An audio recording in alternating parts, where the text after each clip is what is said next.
Hold on to my voice, not the river. Nia Brooks shouted, her words cutting through the roar of brown water as the current twisted beneath the old footbridge. The 9-year-old girl lay flat against the muddy bank, one sneaker wedged behind the exposed root of a cottonwood tree, one hand gripping the strap of her faded backpack, the other reaching toward a boy whose fingers kept slipping from the wet fabric. Rainwater still dripped from the bridge rails, though the storm had passed nearly an hour earlier.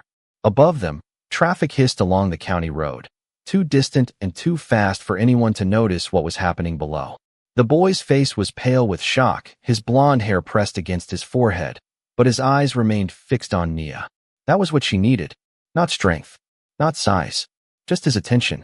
Don't kick, she called. Turn toward me. Let the water carry your feet. The boy tried to answer, but the river swallowed his words.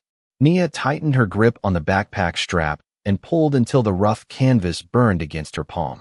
She did not think about how cold the water looked. She did not think about the broken section of railing hanging above the bank. She thought about the lessons her grandmother had repeated every summer. Reach, throw, or row. Never jump after someone unless trained help has arrived. Find an anchor. Keep them calm. Use your voice before using your strength. Nia had rolled her bicycle onto the riverside path 10 minutes earlier, following the shortcut home from the public library. Her old red bike now rested on its side 20 feet away, its back wheel still spinning slowly. She had heard the crack of metal before she heard the splash. Then came one frightened cry from below the bridge. By the time she reached the bank, the boy was already several yards downstream, caught near a line of half-submerged branches. She had thrown him the loose end of her backpack strap, but the current kept pulling him sideways. Now his hands were shaking. What's your name? Nia yelled. The question surprised him enough to make him look directly at her. Oliver, he managed. Okay, Oliver. I'm Nia. You're going to keep looking at me. His breathing came fast and uneven. My dad, he said. He's coming. Good, Nia replied, though she had no idea whether that was true. Then let's make sure you're here when he gets here. She shifted her weight backward an inch at a time. Mud slid beneath her elbows. The cottonwood root held. Oliver's shoulder reached the shallower edge, but one foot caught against something under the surface. His eyes widened. I'm stuck. Nia heard her grandmother's voice in her memory, calm as a kitchen clock. Panic makes water stronger. Don't pull your leg, Nia said. Turn your knee toward the bank. Oliver tried once, then again. The current pressed against him, but his foot came free. Nia pulled harder. The strap creaked. Her backpack, covered in faded patches and one silver star, stretched between them like a narrow bridge. At last Oliver's hand reached the mud. Nia caught his wrist, guided him onto the bank, and rolled both of them away from the water's edge. For several seconds, neither child spoke.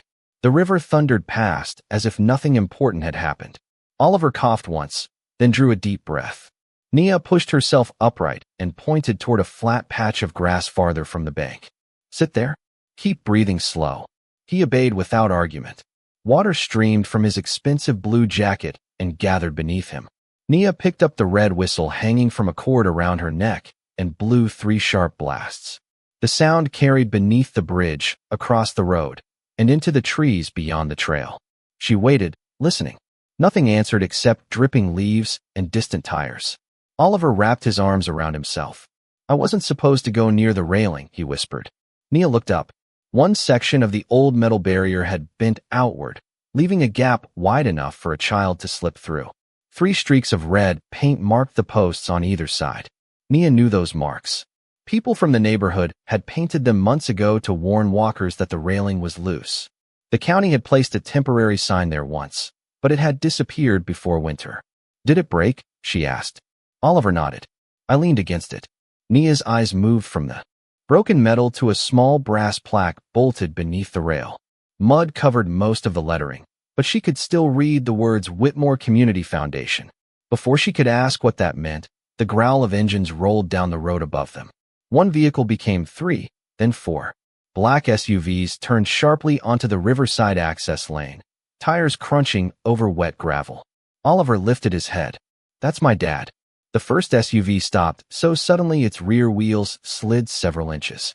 The driver's door opened, followed by 2 others. A tall white man in a dark suit stepped out before anyone could reach him. He looked as though he had left an important room without remembering his coat.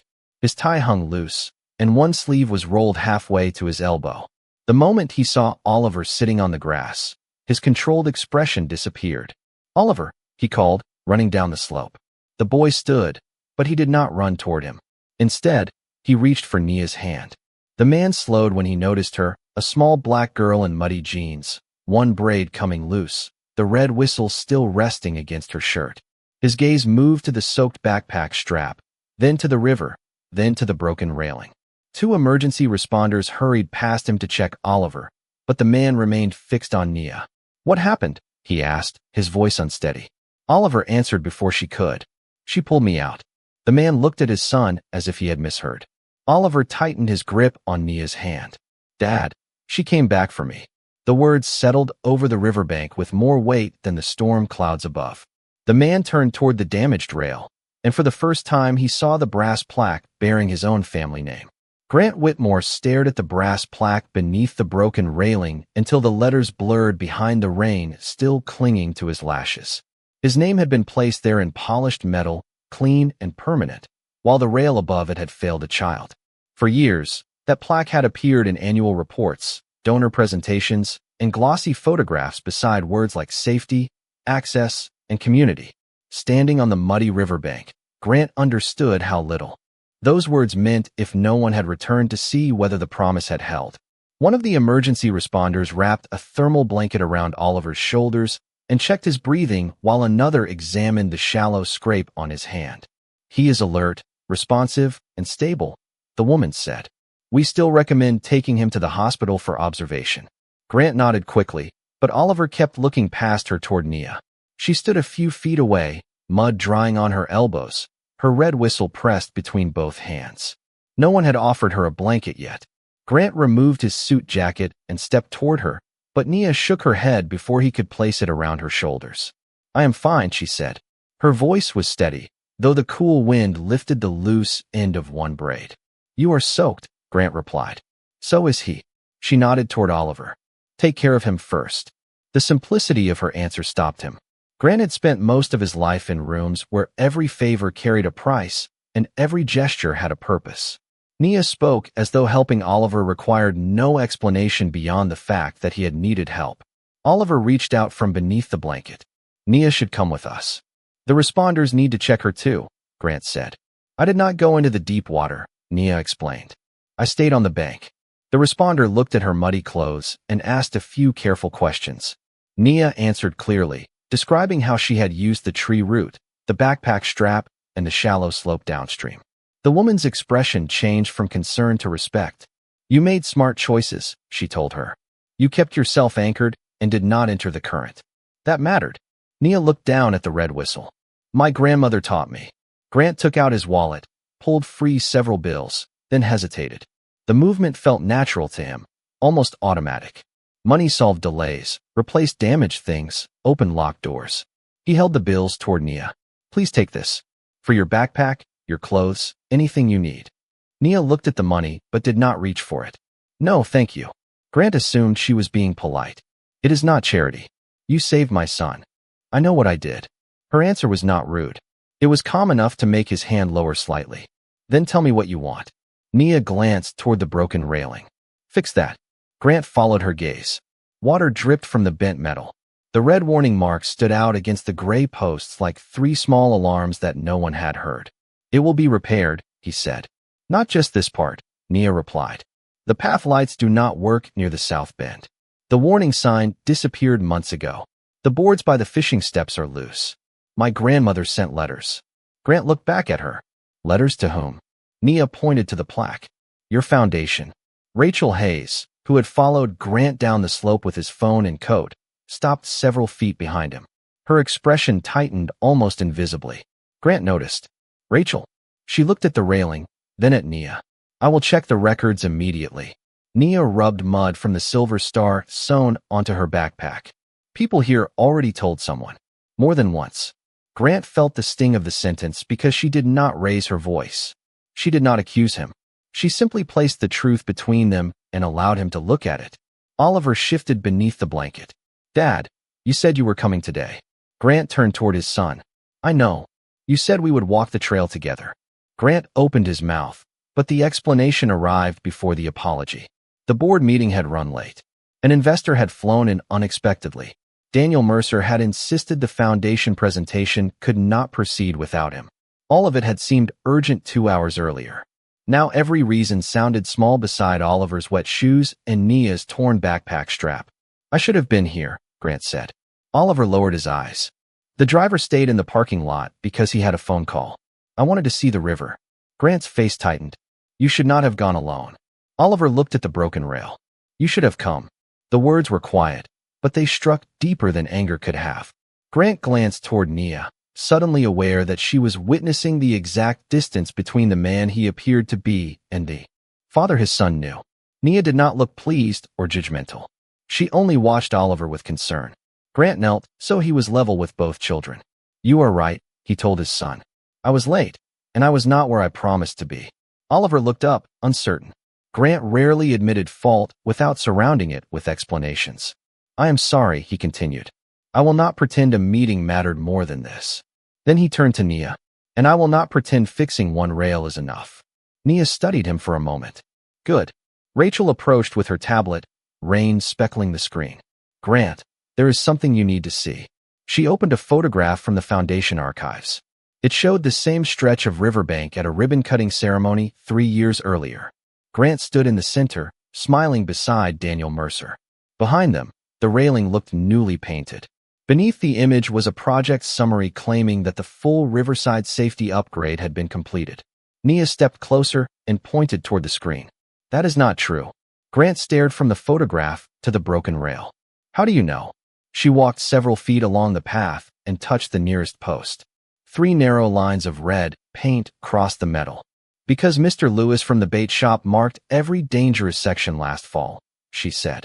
There are 12 more just like this one. Grant slowly raised his eyes toward the trail disappearing around the bend. For the first time, he understood that Oliver had not fallen through one neglected railing. He had fallen through a lie bearing the Whitmore name.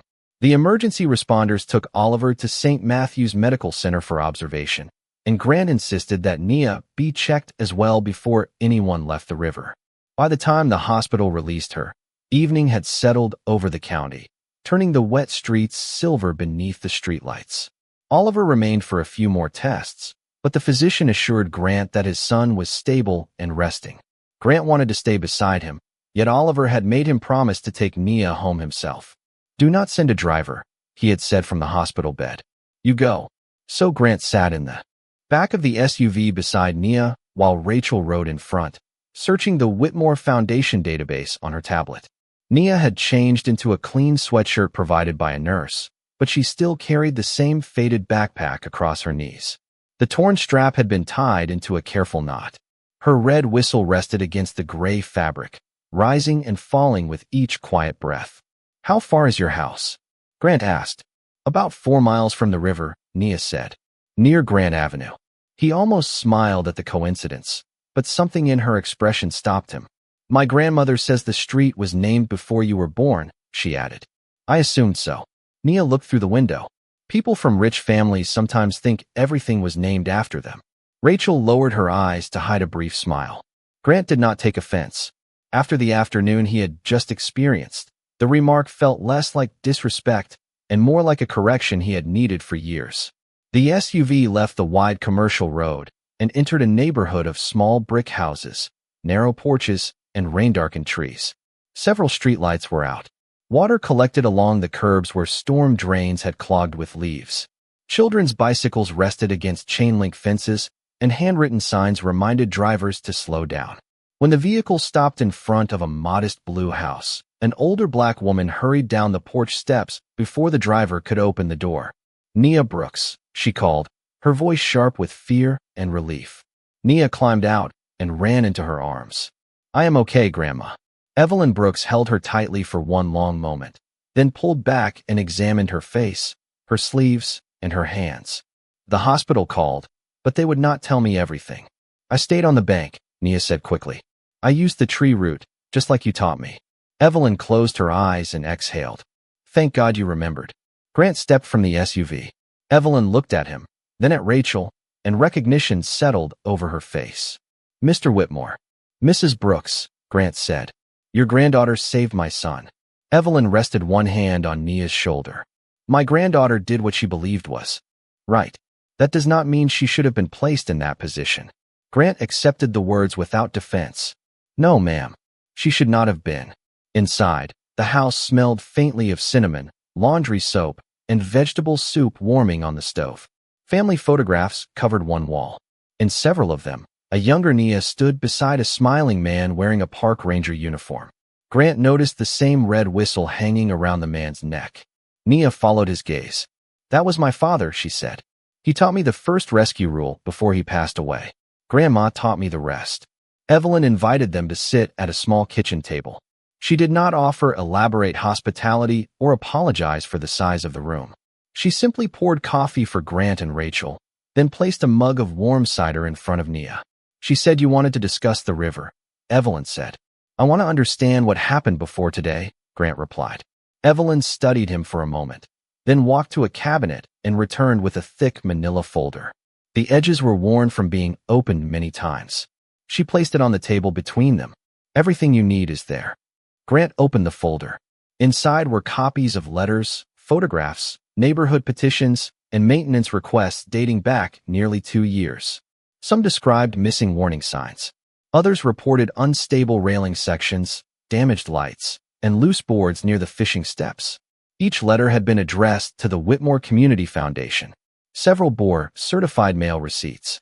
You sent all of these? He asked. I sent the first 4, Evelyn said. Other residents sent the rest. Mr. Lewis at the bait shop collected signatures. The elementary school principal added a letter after a student nearly slipped near the south bend. Rachel leaned closer. These all show delivery confirmation. Yes, Evelyn said. Someone received them. Nia took a sip of cider. I told you people already asked. Grant turned another page and found a formal response printed on foundation letterhead. It stated that the reported conditions had been inspected and that no immediate safety concern existed. At the bottom appeared an electronic signature. Grant Whitmore, chairman. The room seemed to narrow around him. I never reviewed this, he said.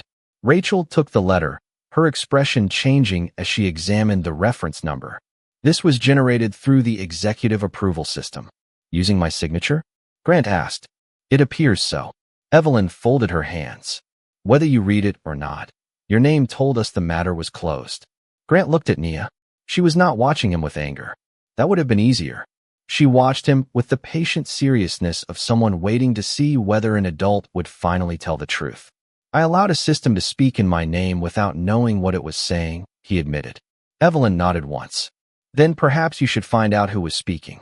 Rachel began searching the reference number. The only sound in the kitchen was the soft hum of the refrigerator and the ticking clock above the sink. After several seconds, she stopped scrolling. Grant, she said quietly. The request was assigned to Daniel Mercer's office. Grant stared at the signature again. Outside, a broken streetlight flickered once and went dark. Nia lifted the red whistle from her chest and placed it beside the folder. I blow this when children get too close to the river, she said. But a whistle only works when someone is willing to listen. Grant remained at Evelyn Brooks's kitchen table long after the coffee had gone cold.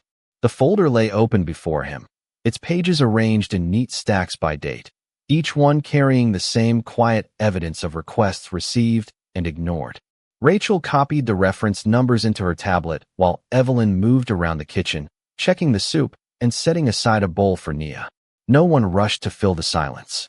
Grant had built his career by controlling rooms, steering conversations, and deciding what mattered before anyone else had the chance. Here, beneath the soft yellow light above a modest table, control felt less important than honesty. Daniel has managed the foundation's operations for 7 years, Grant said at last. He oversees project approvals, contractors, public reporting, and community outreach. Evelyn closed the lid on the soup pot. Then he had 7 years to learn that outreach requires listening. Rachel turned the tablet toward Grant. There are 12 complaints connected to the Riverside project. All of them were closed within 48 hours. The inspection notes use identical wording. Copied, Grant said. Most likely. Nia sat across from him with both hands around her mug. Does that mean nobody went there? Grant looked at the child who had asked the simplest question in the room. It means I do not yet know whether anyone went there. But the letters said they did. Yes. Nia lowered her gaze to the folder. Then somebody lied. Evelyn did not correct her. Grant did not soften the word. Yes, he said. Somebody did. His phone vibrated on the table. Daniel Mercer's name appeared on the screen. Grant let it ring once before answering. Daniel. Grant, thank God. I just heard about Oliver. Is he all right? Daniel's voice carried practiced concern, warm enough to sound personal and measured enough to remain professional. He is stable. That is a relief. I am on my way to the hospital now. No, Grant said. Go to the foundation office. A pause followed. At this hour? I will meet you there in 30 minutes. Daniel gave a small laugh, as if Grant had made an unusual joke. Surely this can wait until morning. Grant looked at the electronic signature printed beneath the false response. It has already waited too long. He ended the call before Daniel could answer. Evelyn watched him carefully. You intend to confront him tonight? I intend to ask him questions while the records are still where they belong. Rachel stood and gathered her coat. I will alert security to preserve the servers and restrict document access. Grant nodded, then turned to Nia. I will come back tomorrow. For the folder? She asked. For the truth. Nia considered that. Bring Oliver too, if the doctor says he can come. Grant felt something shift inside him. After everything that had happened, she was still thinking of his son. I will. At the hospital, Oliver was awake when Grant returned. He sat propped against white pillows, wearing dry clothes provided by the staff and watching the rain trace narrow paths down the window. Did Nia get home? He asked immediately. She did. Was her grandmother mad? Worried? Then proud?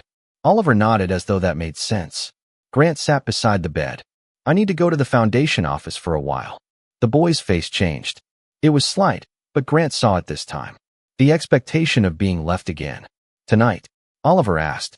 Yes, but Rachel will stay here, and I will return before you fall asleep. You said you were coming to the trail. Grant lowered his eyes. I know. Oliver looked toward the dark window. Meetings always take longer than you say. The words were not accusing. That made them harder to hear. Grant removed his watch and placed it on the bedside table. It was an expensive habit of precision, a device that measured every minute he had failed to give his son. Then do not trust what I say yet, he told Oliver. Watch what I do. Oliver looked at the watch, then back at his father. Before 9. Before 9. The foundation office occupied the top 3 floors of a glass building in downtown Atlanta. By the time Grant arrived, most of the city had become a pattern of reflected lights beneath the clouds. Daniel stood in the conference room beside a long, polished table, his jacket buttoned and his silver hair perfectly arranged. He smiled when Grant entered. You look exhausted. Sit down. We can handle whatever happened. Grant remained standing. Rachel placed the folder from Evelyn's house on the table between them. Daniel's smile faded by a fraction. Do you recognize these? Grant asked. Daniel glanced at the first page. Community correspondence. We receive hundreds of letters each quarter. These concern the Riverside project. Then maintenance should have addressed them. Rachel opened her tablet. They were routed to your office. Daniel folded his arms. My office routes many matters. Grant slid the response letter across the table. This carries my signature. Daniel looked at it and exhaled as though confronting a minor administrative mistake. Your electronic authorization is used for standard closures. You approved that process years ago. Did anyone inspect the railing? I would have to review the file. The file says yes. Daniel's eyes moved briefly toward Rachel. Then an inspection occurred. 12 complaints were closed with identical notes, Rachel said. All within 48 hours. Daniel's jaw tightened. Efficiency is not evidence of misconduct. Grant leaned forward, his voice quiet. My son went through that railing today. For the first time, Daniel lost his polished calm. Oliver was there. He was in the river. The room fell still. Daniel looked toward the windows, then back at Grant. I am deeply sorry, but one accident does not prove the entire project failed. Grant opened the folder to a photograph showing 12 red marks along the trail. A 9-year-old girl knew the danger better than this foundation did. Daniel's expression hardened. Children often exaggerate what they see. The words had barely left his mouth when the conference room door opened. Rachel turned. Nia stood in the hallway beside Evelyn, the red whistle visible against her sweatshirt. "Then ask me what I saw," she said. Nia stepped into the conference room with Evelyn beside her, and the soft click of the door sounded louder than it should have in the glass-walled space. Daniel Mercer looked from the child to Grant, then toward Rachel, as though someone had violated an unspoken rule by allowing the truth to enter without an appointment. "This is not an appropriate place for a child," Daniel said. Nia's hand closed around the red whistle at her chest. The river was not an appropriate place for a broken railing. Evelyn placed one hand gently on Nia's shoulder, not to silence her, but to steady the room around her. Grant glanced at the clock on the far wall. It was 8:23. He had promised Oliver he would return before 9. Yet leaving now would mean allowing Daniel to shape the story before the facts were secured. "Why are you here?" Grant asked Evelyn. Rachel called to ask whether she could keep copies of the letters. Evelyn replied. Nia heard enough of the conversation to know someone had questioned what she saw. She asked to come. Daniel gave a restrained sigh. "Mr. Whitmore, with respect, this is becoming emotional. We should let trained investigators review the matter. Then begin by answering her," Grant said. Daniel turned toward Nia with the stiff patience of a man pretending kindness for an audience. "What exactly did you see today?" "I saw Oliver near the railing," Nia said. "I heard the metal crack. Then he fell through the open section toward the bank." Daniel folded his hands. "Did you see the railing fail before he touched it?" "No." "Did you inspect the bolts?" "No." "Did you witness anyone remove the warning sign?" "No." His tone became smoother with every answer. "Then you cannot know whether the foundation was responsible." Nia studied him for a moment. "I know the red marks were there. Those could have been painted by anyone. Mr. Lewis painted them. And is Mr. Lewis a licensed engineer?" Nia's eyes narrowed, but her voice stayed calm. "He owns the bait shop. He walks that trail every morning." Daniel looked toward Grant as if the distinction proved his point. A concerned resident is not the same as a professional assessment. Evelyn opened the folder and removed a photograph. This was taken last November. It shows the same gap beginning to separate at the base. Daniel barely glanced at it. Photographs can be misleading. Rachel tapped her tablet. "The image includes location data and a timestamp." "Then send it to legal," Daniel replied. "We should not conduct an inquiry through a child's memory." Nia placed the red whistle on the polished table. The small object looked almost out of place among the leather folders and digital screens. "You keep saying I am a child like that makes the railing less broken." Silence spread across the room.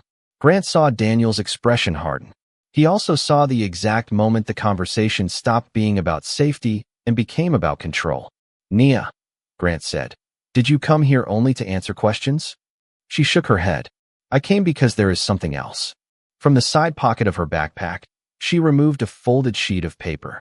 The page was wrinkled and spotted from the rain, but the handwriting remained visible. She slid it toward Grant. "I found this under the bridge. Last month, it was a photocopy of a maintenance notice. Across the top were the words temporary closure recommended. Below them, a list identified 4 unstable railing sections, 2 damaged lights, and loose boards near the fishing steps. At the bottom appeared the logo of Easton Civil Services, one of the Foundation's approved contractors. Rachel read the document twice. This assessment was never attached to the project file. Daniel's face remained composed, but one finger tapped lightly against his sleeve. "A photocopy found under a bridge proves very little. The report number proves more," Rachel said. She entered the code into the database. The search returned one result, then disappeared from the screen. Rachel tried again. The record was archived. "Open the archive," Grant said. Rachel's fingers moved quickly.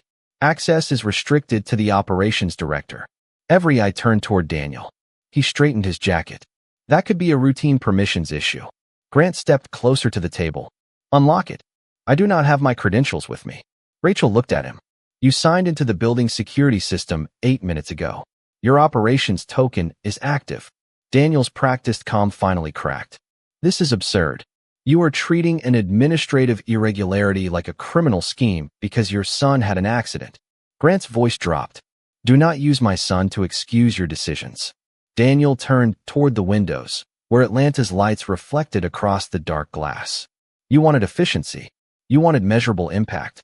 You wanted the Foundation's name attached to projects donors could see. I gave you that. By ignoring safety reports?" Grant asked. By prioritizing resources. Nia looked at him. You mean you picked which people mattered? Daniel faced her sharply. That is not what I said. It is what happened. Grant felt the sentence settle inside him because it did not belong only to Daniel. He had praised the gala numbers, approved the advertising budget, and accepted awards beneath photographs of neighborhoods he rarely visited. Daniel had managed the machine, but Grant had rewarded its results. Rachel unlocked a secondary administrative panel and opened the archived record. A budget summary appeared on the conference room screen. The Riverside Repair Project had originally been approved for $2,400,000. 6 weeks later, the funds had been reassigned. $1 million went to a televised fundraising gala. $800,000 went to a showcase park near the financial district. The remaining amount disappeared into marketing, consulting, and event costs. Evelyn stared at the numbers. You spent safety money on a party. Daniel's face tightened. That gala raised nearly $5 million. For whom? Nia asked. No one answered. Grant looked at the clock again. 8:38. He picked up his phone and called the hospital. Oliver answered on the second ring. Dad, I am still at the office, Grant said. I may be a few minutes late. A familiar disappointment entered the silence between them. Grant closed his eyes. No, I promised you. I am leaving now. He turned to Rachel. Freeze every foundation account connected to Daniel's office. Preserve all records. No files leave this building. Daniel stepped forward. Grant, you cannot make a decision of this scale tonight. I can decide what happens next. Grant collected the report and handed it to Rachel. Then he looked at Nia. You were right. Fixing one railing is not enough. Nia picked up the whistle and returned it to her neck. Then fix what made everyone ignore it. Grant nodded, knowing that the hardest part was no longer discovering who had failed. It was admitting how much of that failure had carried his own name. Grant reached St. Matthew's Medical Center at 8:57, 3 minutes before the promise he had made to Oliver expired. The hallway lights were dimmed for the night, and the steady hum of the ventilation system made every footstep sound louder. Oliver was still awake, sitting against the pillows with Grant's watch resting in his palm. When Grant entered, the boy looked first at the clock above the door, then at his father. You came back, he said. Grant crossed the room and sat beside him. I said I would. Oliver held out the watch.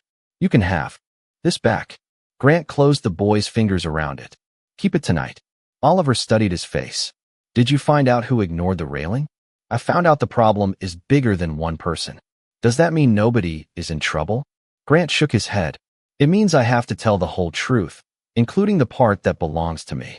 Oliver looked toward the rain-dark window. Nia tells the truth even when people do not like it. I noticed. For the first time that day, Grant smiled, though it carried more humility than relief. Oliver was discharged early the next morning. Before they reached the Whitmore estate, Rachel called. Her voice was controlled, but Grant could hear the tension beneath it. Daniel contacted 3 board members during the night. He is claiming the archived report was incomplete and that the funds were legally reassigned. We have the records. He knows that. So he is changing the story. Grant looked across the back seat at Oliver, who was watching passing trees through the window. What story? Rachel hesitated. A short video is spreading online. It shows Nia near the river before Oliver fell. The caption suggests she knew the railing was unsafe and led him toward it for attention. Grant's expression hardened. That is false. The video is edited. It begins after she arrived and ends before she pulled him out. Several local accounts have already reposted it. Oliver turned from the window. They are blaming Nia? Grant lowered the phone. Someone is trying to. But she saved me. I know. Oliver sat forward. Then tell everyone. Grant returned the phone to his ear. Have legal issue removal notices. Contact every platform and every station carrying it. Rachel answered carefully. I already called counsel. We can move quickly, but the false version may continue spreading before it comes down. Oliver's voice came from beside him. Do not just make it disappear. Grant glanced at his son. What do you mean? People will still believe it if they never see what really happened. The boy's words followed Grant all the way to Evelyn's house. When the SUV pulled up, Nia was sitting on the porch steps beside her grandmother. She wore clean jeans, a yellow sweatshirt, and the red whistle. A local news van had parked across the street, but Evelyn had refused every request for an interview. Grant approached slowly. I am sorry, he said. You did nothing wrong. and now people are saying otherwise because of a failure connected to me. Nia looked toward the news van. They keep asking if I planned it. You do not have to speak to them. I know. My attorneys can handle this. Nia looked up at him. Can attorneys tell them where the warning sign went? Grant paused. Not yet. Then they cannot handle all of it. Evelyn sat beside her. She wants to speak at the community meeting this afternoon. Grant frowned. That meeting may become hostile. I already faced the river, Nia said. I can face a room. Grant recognized the sentence not as bravado, but as decision. Still, he could not ignore the responsibility of protecting her. You will not stand alone, he said.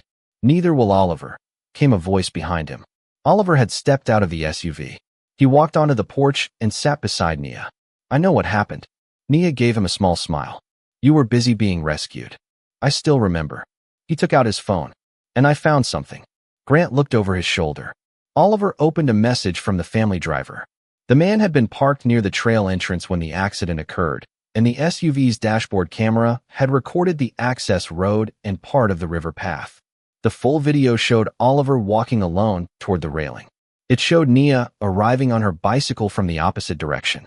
It showed her stopping, pointing toward the red marks, and calling for him to move away from the edge. Then the metal gave way. The angle did not capture the water below, but it clearly showed Nia running toward the bank and blowing her whistle. The video online cuts out everything before this moment, Oliver said. Grant watched it twice. Send it to Rachel. Nia leaned closer to the screen. Wait. She pointed toward the far edge of the frame. A white maintenance truck was parked beside the trail. A man in a reflective vest removed the temporary warning sign, placed it in the truck, and drove away less than 20 minutes before Oliver arrived. Rachel joined them by video call and froze the image. That logo belongs to Easton Civil Services. Grant's jaw tightened. Daniel's approved contractor. Evelyn looked at the date stamp. So the sign did not disappear months ago. Someone removed a replacement yesterday. Grant understood the danger immediately. This was no longer neglect buried in old paperwork. Someone had actively concealed the condition of the site before a scheduled foundation inspection. His phone rang again. This time it was Daniel. Grant answered on speaker. You should cancel the community meeting, Daniel said without greeting. Public emotion will only create confusion. Nia looked at Grant, then at the phone. Tell him we found the whole video, she said. Silence followed on the other end. Daniel's voice returned, thinner now. Grant, you need to think carefully about what you release. Context matters. Grant watched Nia's steady face and Oliver's hand resting beside hers on the porch step. You are right, he said. Context matters. That is why everyone is going to see all of it. The community center filled long before the meeting began. Folding chairs stretched from the front platform to the double doors, every row occupied by residents, reporters, teachers, parents, and foundation employees who had arrived without knowing which version of the truth they would hear. Rain tapped steadily against the high windows. Near the entrance, volunteers placed paper cups of coffee on a long table, but few people touched them. The room carried the tense quiet of a place waiting for someone to decide whether honesty would be allowed inside. Nia sat in the front row between Evelyn and Oliver, her red whistle resting against her yellow sweatshirt. Grant stood near the side wall with Rachel, speaking softly to the city safety inspector and two members of the foundation board. Daniel Mercer arrived 5 minutes before the meeting, accompanied by an attorney and wearing the same dark suit he had worn the night before. He moved through the room with a calm expression, greeting people by name as though this were an ordinary public forum, and not the moment his decisions might finally become visible. When he reached the front, his eyes paused on Nia. She did not look away. The meeting opened with the neighborhood council president, Mrs. Carter, asking everyone to remain respectful. Daniel requested to speak first. He walked to the microphone and placed both hands on the podium. Yesterday's incident was frightening, he began, and all of us are grateful that Oliver Whitmore is safe. However, fear can create assumptions, and assumptions can become accusations before all facts are known. A few people murmured. Daniel continued. The Whitmore Community Foundation has invested millions of dollars in public spaces across this county. Maintenance decisions are made through professional reviews, not social media claims or emotionally charged statements. A short video circulating online has been misunderstood, but so has the response to it. We must avoid turning one unfortunate event into a public trial. Grant watched him carefully. Daniel was not defending the railing. He was defending the system that had allowed it to remain broken. Mrs. Carter invited Rachel to present the records. She connected her tablet to the projector, and the wall behind the platform lit with dates, inspection codes, budget transfers, and copies of residents' letters. Each document appeared without dramatic commentary. The facts did not need help. 12 complaints had been closed within 48 hours. The same inspection sentence had been copied into every file. $2,400,000 approved for safety repairs had been reassigned to a televised gala, a showcase park, consultants, and marketing. A low wave of disbelief moved through the room.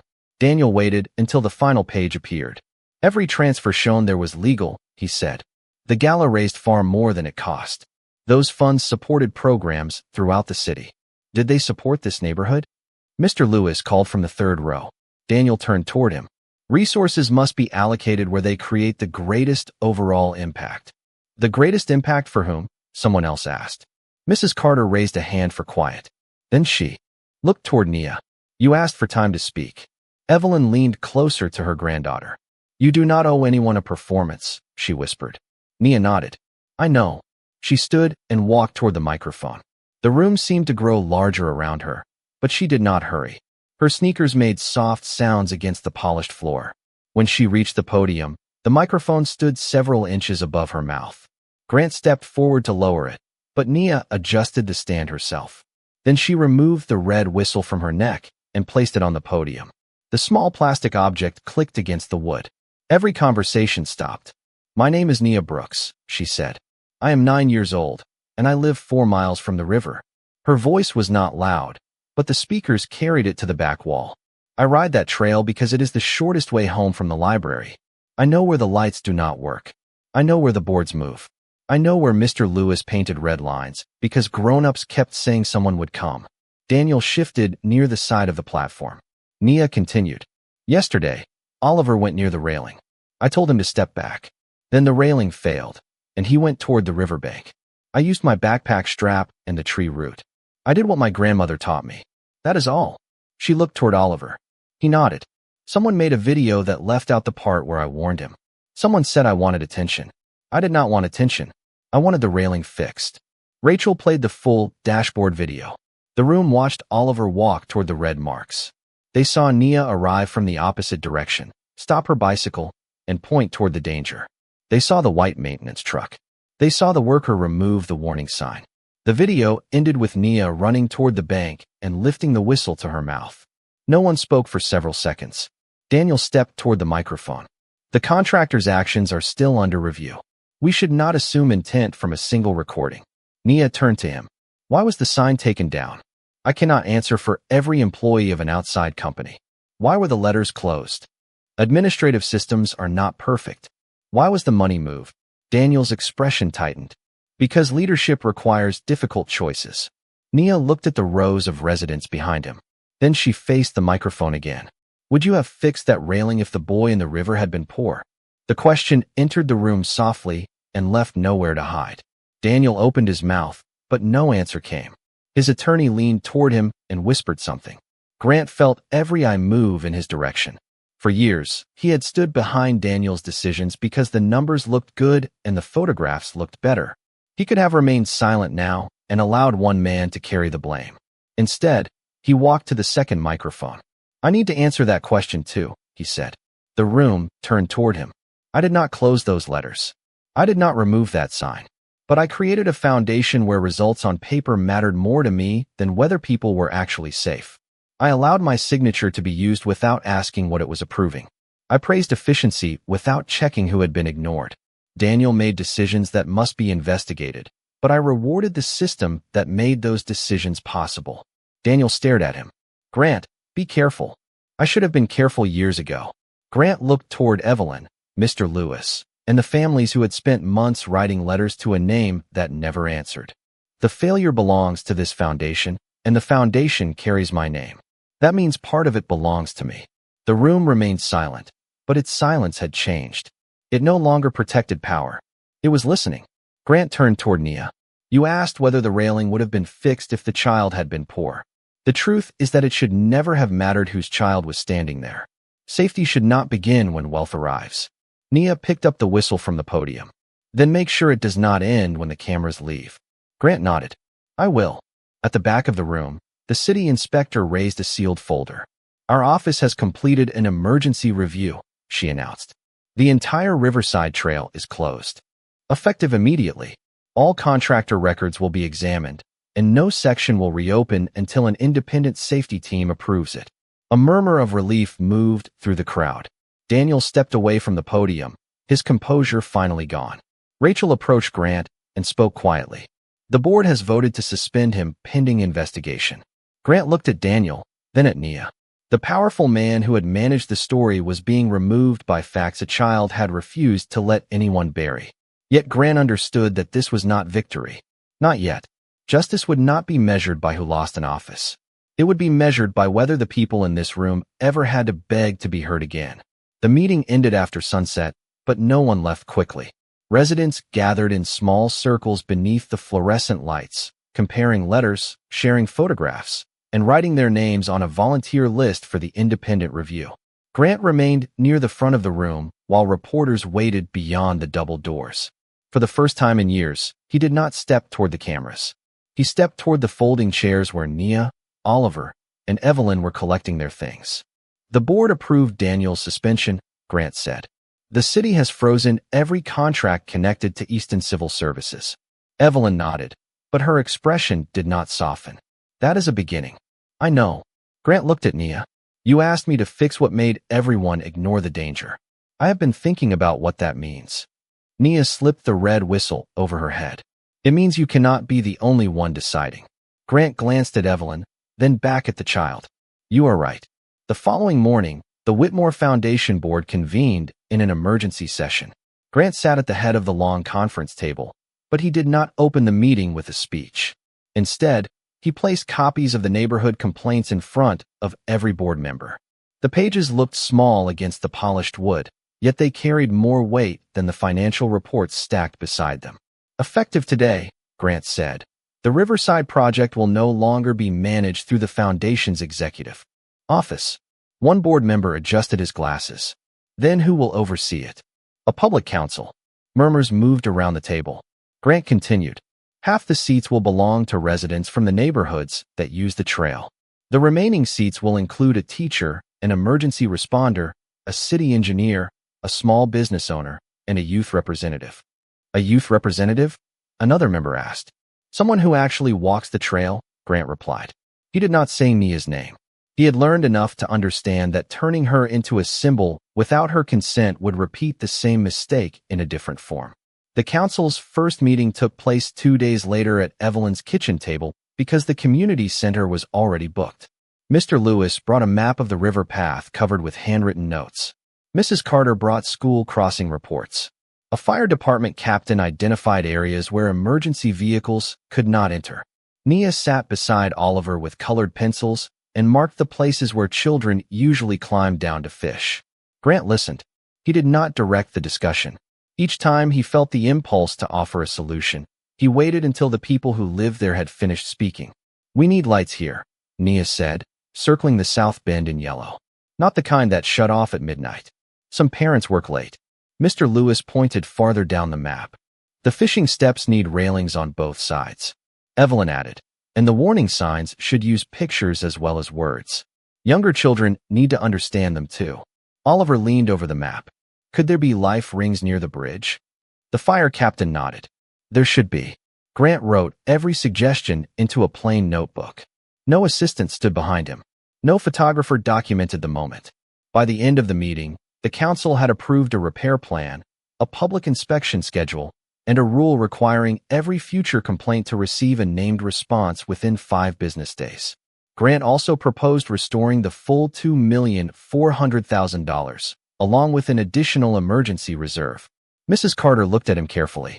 Will your name be placed on the new entrance sign? Grant thought of the brass plaque beneath the broken railing. No, Nia looked up. Why not? Because safety should not look like a gift from one person, he said. It should look like something the community owns. For the first time since they had met, Nia smiled at him without caution. The investigation into Daniel's decisions continued. Records showed that he had approved the removal of the warning sign before a scheduled donor visit because he feared photographs of a closed trail would damage the foundation's reputation. Easton Civil Services had followed the order without completing repairs. Grant released the documents publicly and returned all authority over foundation contractors to an independent compliance office. Several board members warned him that admitting so much could harm the Whitmore name. It already harmed people, Grant answered. The name can survive the truth. Change also entered his home in quieter ways. 1 week after the accident, Grant canceled a 3-day business trip to New York. Instead, he drove Oliver to his first swimming lesson at the community recreation center. The pool smelled of chlorine, and the walls echoed with whistles, splashing, and nervous laughter. Oliver stood at the edge in blue swim trunks, staring at the water. Grant sat on a metal bench nearby, his phone turned off inside his coat pocket. "You do not have to go in today," he said. Oliver looked toward him.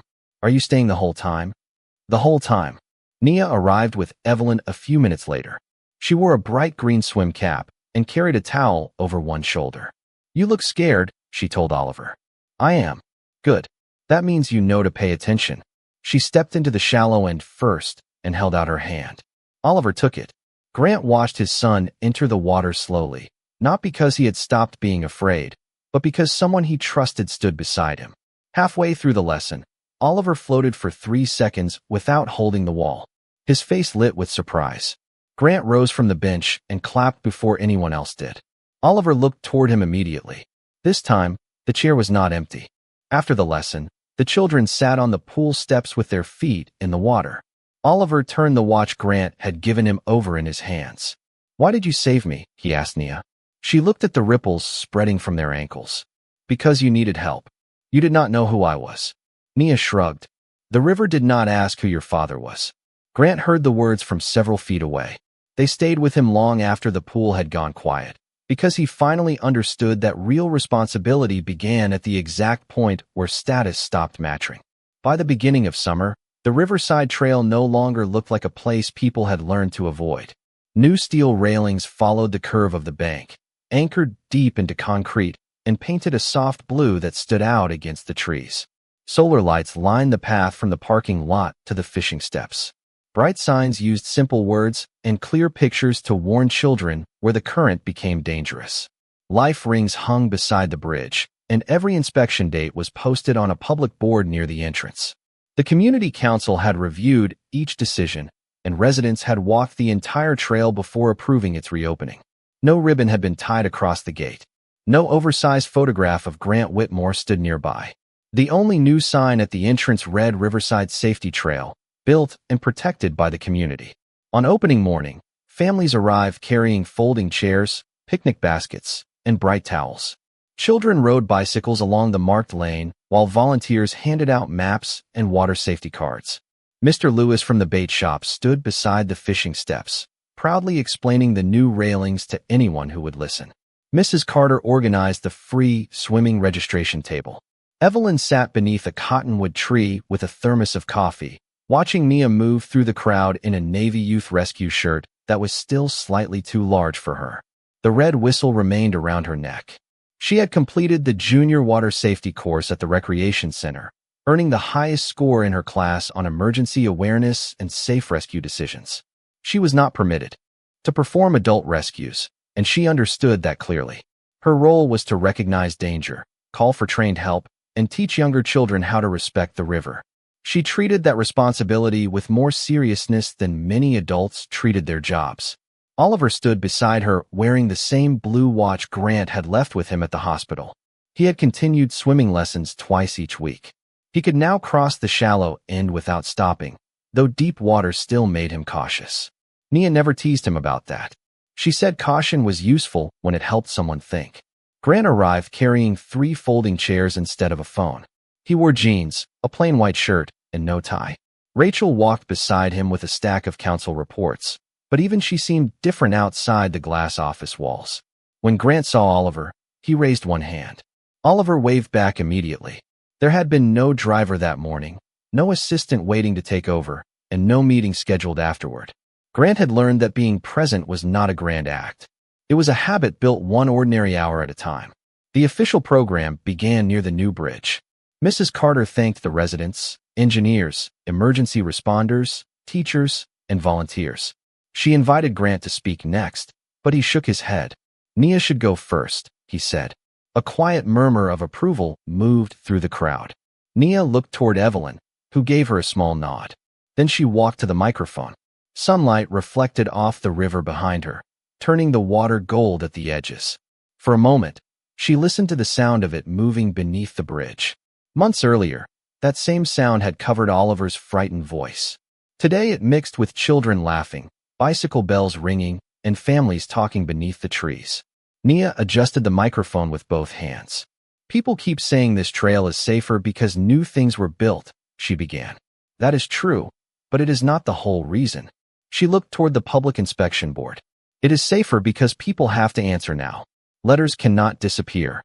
Reports cannot be closed without names. The people who use this place get to help make decisions about it. Grant stood near the front, listening without trying to shape her words. A railing matters, Nia continued. A warning sign matters. A light matters. But those things only show up when somebody pays attention before something goes wrong. She touched the red whistle at her chest. Saving someone starts before they fall. The crowd became still. The sentence did not sound like a slogan.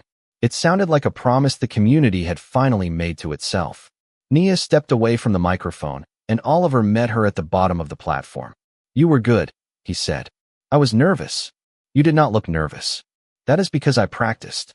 Grant approached them carrying a small wooden box. He handed it to Nia. Inside was a new red whistle engraved with the date the trail reopened. Nia looked at it, then at the old whistle around her neck. I do not need a new one, she said. Grant smiled. I know. This one is not a replacement. He pointed toward the safety station beside the bridge. It belongs there, for whoever needs to call for help next. Nia considered that, then closed the box. Good. Together, she and Oliver mounted it inside the station beneath a simple line of text. Listen before it is too late. Later that afternoon, the two children walked to the same cottonwood tree where Nia had anchored herself during the rescue. The exposed root remained visible, though the bank around it had been reinforced with stone and native plants. Oliver looked toward the water. Do you ever think about that day? He asked. Sometimes. Were you scared? Nia nodded. Being brave does not mean the fear leaves. Oliver watched the current move past them. Then what does it mean? It means fear does not get to make every decision.